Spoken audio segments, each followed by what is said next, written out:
AI라는 말을 들으면 어떤 생각이 떠오르시나요? 누군가는 당장 마감을 앞둔 과제를 해결하기 위해, 또 누군가는 업무를 위해 AI의 힘을 빌리고 있습니다.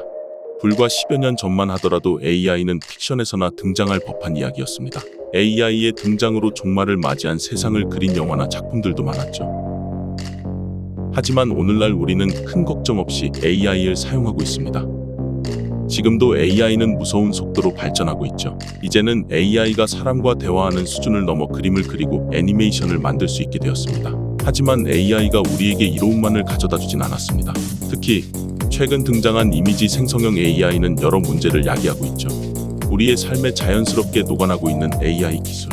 우리는 이 새롭고도 놀라운 기술을 전적으로 신뢰해도 괜찮을까요?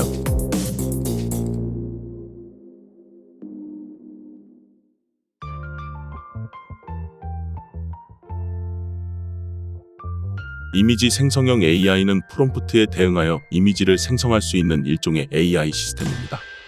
2014년부터 생성적 적대 신경망 GAN 모델이 등장한 이후 가상 이미지를 생성하는 툴들이 활발하게 생겨나기 시작했습니다. GAN을 통해 사람들은 가상의 사람, 사물, 동물 이미지를 생성하는 사이트들을 만들기도 했죠. 생성형 AI의 시작으로 따지면 사실은 GAN보다 전에 있기는 했는데 GAN이 워낙 이제 좋은 퀄리티의 이미지를 만들어내다 보니까 이제 거기서부터 시작이 된 화두화됐다라고 말씀을 드릴 수 있을 것 같고요. 네. GAN이 이제 열심히 이제 발전을 하다가 최근에 들어서는 이제 디퓨전 모델이라는 것이 또 추가적으로 개발이 되었고 이제 그 디퓨전 모델이랑 겐 모델 그리고 기존에 많이 연구가 되었던 오토 엔코더 구조 같은 것들이 모두 융합이 돼서 최근에 이 정도의 높은 성능의 생성형 AI가 개발이 됐다라고 보시면 되겠습니다. GAN은 생성자와 판별자 두 체계로 나뉘어져 있는데요. 생성자가 사전에 학습된 정보를 기반으로 가상 이미지를 생성하면 판별자는 이를 실제 현실 사진과 비교하여 이미지가 가상이라는 것을 판별합니다. 이 과정을 여러 번 반복하여 판별자가 이를 판단할 수 없을 때 비로소 실제에 가까운 가상 이미지가 산출되는 방식입니다. 반면 디퓨전 모델의 경우 처음에는 노이즈가 가득한 희미한 이미지를 생성한 후 점차 뚜렷한 형태를 띠게끔 단계적으로 이미지를 생성합니다. 최근 개발된 더 이와 미드저니와 같은 이미지 생성 툴은 모두 디퓨전 모델을 사용한다고 합니다. 이 외에도 다양한 생성 모델이 개발됐지만 최근에는 디퓨전 모델을 활용한 스테이블 디퓨전 AI가 활용되고 있다고 합니다. 생성형 AI 툴을 활용하면 누구나 손쉽게 이미지를 지적할 수 있다고 하는데요. 중대신문이 직접 스테이블 디퓨전을 활용해 이미지를 생성해봤습니다. 스테이블 디퓨전 AI를 사용할 수 있는 방법은 여러 가지 있습니다. 이렇게 웹사이트에 접속해 이용할 수도 있죠. 해당 화면은 웹사이트 블랙매직의 디퓨전 이미지 생성 화면입니다. 창에 명령어를 입력하고 생성 버튼을 누르면 이미지 생성이 시작됩니다. 예측 소요 시간도 알 수 있습니다.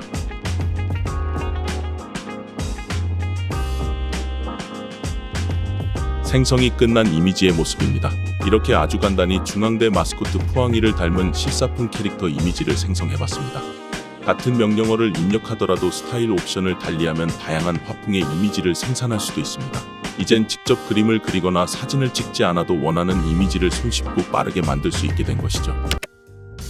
이전에 비해 현저히 접근성이 좋아진 생성형 AI. 앞으로도 생성형 AI의 사용은 더 쉬워지게 될까요? 훨씬 더 쉬워지겠죠. 실제로 그 기술들이 지금은 단독 플랫폼으로 들어가 있지만 이미 잘 알고 계시는 포토샵이나 프리미어나 그 외에 이제 뭐 웹툰 같은 걸 제작을 하는 다양한 툴들의 그런 기능들이 모두 탑재가 되고 있고요. 아마 뭐 전문가 레벨에서나 일반인 레벨에서나 AI가 훨씬 더 손쉽게 접근이 가능해지는 툴이 될 겁니다. 생성형 AI는 점점 다루기 쉬워지고 있습니다. 이에 따라 생성형 AI는 많은 분야의 업무에 날개를 달아주었는데요. 최정원 교수님은 특히 이미지 편집과 게임 분야에 많은 영향을 끼칠 것으로 전망하셨습니다. 1인 개발 게임이나 인디게임의 경우 게임에 사용되는 다양한 이미지들을 이미 AI를 통해 생성하고 있었습니다. 최근에는 생성형 AI를 이용하여 광고가 제작되기도 했는데요. 삼성생명은 미드저니로 생성한 1만 장의 이미지만을 이용해 30초 길이의 광고를 제작했습니다. 점점 창의적인 모습으로 변모하는 생성형 AI. 생성형 AI는 항상 우리에게 도움만을 주고 있을까요? AI가 인간을 대체할지도 모른다는 등의 우려는 항상 존재해 왔는데요. 그리고 사람들의 우려대로 생성형 AI는 여러 논란의 중심에 있습니다. 생성형 AI는 우리 사회에 어떤 문제를 야기하고 있을까요?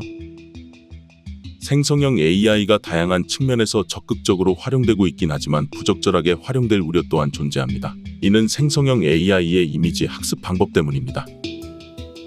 생성된 이미지들을 봤을 때는 저희가 구글 같은 데서 다운받을 수 있는 이미지들을 좀 스크랩을 해서 썼다든지 아니면 트위터나 이제 이런 SNS에 올라가 있는 다양한 이미지들을 이제 학습 데이터로 활용을 한 것으로 많이 이야기가 되고 있습니다. 특히나 이제 구글이나 이제 SNS에 올라가 있는 것들은 뭐 아시겠지만 해시태그 같은 것들, 캡션 같은 것들이 많이 붙어 있기 때문에 실제로 아까 말씀드린 대로 이 생성형 AI가 단순히 이미지를 생성한다고 해서 이미지만 학습이 쓰인 게 아니고 텍스트 정보나 음성 정보가 모두 한꺼번에 활용이 되었기 때문에 이런 이미지와 텍스트들의 어떤 연결성이 굉장히 중요한데 실제로 그런 것들이 달려있는 SNS 정보나 구글 이미지 같은 것들 혹은 뭐 IMDb 같은 포스터 데이터나 영화 데이터 같은 것들이 모두 일괄적으로 활용이 됐다고 생각을 하고 있습니다. 생성형 AI는 인터넷과 SNS에서 무작위 이미지와 그에 대한 텍스트를 스크랩하여 학습합니다. 스크랩된 데이터는 가상 이미지를 생성할 때 사용이 되는데요. 다시 말해 여러분이 SNS에 올린 사진과 개인정보가 생성형 AI의 데이터베이스에 포함될 수 있으며 AI가 여러분의 사진을 학습하여 가상 이미지를 만들 가능성도 충분히 존재합니다. 내가 일상생활에서 이제 기업에다가 이제 주는 데이터가 내가 어떤 동기를 하고서 주는 데이터가 이제 어떻게 사용되는지 내가 전부 트래킹할 수는 없기 때문에 기업의 어떤 도덕성에 맡기긴 해야 되는 거죠.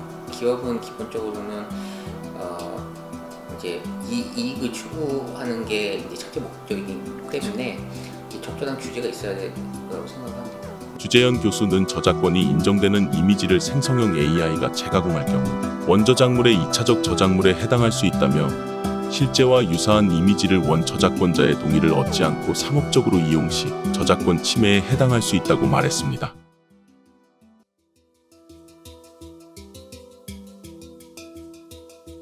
혹시 이런 영상 보신 적 있으신가요? 노출이 과한 의상을 입은 여성이 선정적인 포즈를 취하고 있습니다. 이 영상 속 사진들은 모두 생성형 AI로 제작됐습니다. 이러한 콘텐츠는 AI 룩북이라 불리는데요. 유튜브에 룩북이라는 키워드만 검색해도 수많은 AI 룩북 콘텐츠들이 검색 결과로 등장합니다. AI 룩북은 놀라울 정도로 제작이 쉽습니다. Diffusion AI를 이용하면 이렇게 아주 쉽고 빠르게 원하는 의상과 포즈를 선택해 콘텐츠를 제작할 수 있죠. 전혜정 교수는 생성형 AI는 쉽고 대량으로 피해자를 양산할 수 있다며 특히 여성과 아이와 같은 약자에 대한 착취가 더욱 광범위하고 빠르게 벌어지게 된다고 지적했습니다. 생성형 AI의 등장으로 누구나 쉽게 음란물을 제작할 수 있게 되었습니다. 더욱이 아동을 대상으로 한 음란물을 생성하는 것도 가능하여 논란이 되었는데요. 지난 9월 23일엔 생성형 AI로 아동 성착취물을 제작한 사람에게 징역형이 선고되었습니다. 많이들 이야기하지만 AI는 아직까지 인간이 시키는 것밖에 못하다 보니까 그것이 뭐 어떤 도덕적인 판단의 기준이 될 수 있는지에 대해서는 아마 아직까지 판단 내리는 기준은 없을 거고 혹시나 이제 필요하다고 하면 그런 도덕적 판단을 내릴 수 있는 별도의 또 AI 모델이 또 개발이 돼야 되는 게 아닌가 생각은 드네요. 이렇듯 생성형 AI가 부적절한 이미지를 자체적으로 판별할 수 없어 생성형 AI에 대한 규제가 필요한 시점입니다.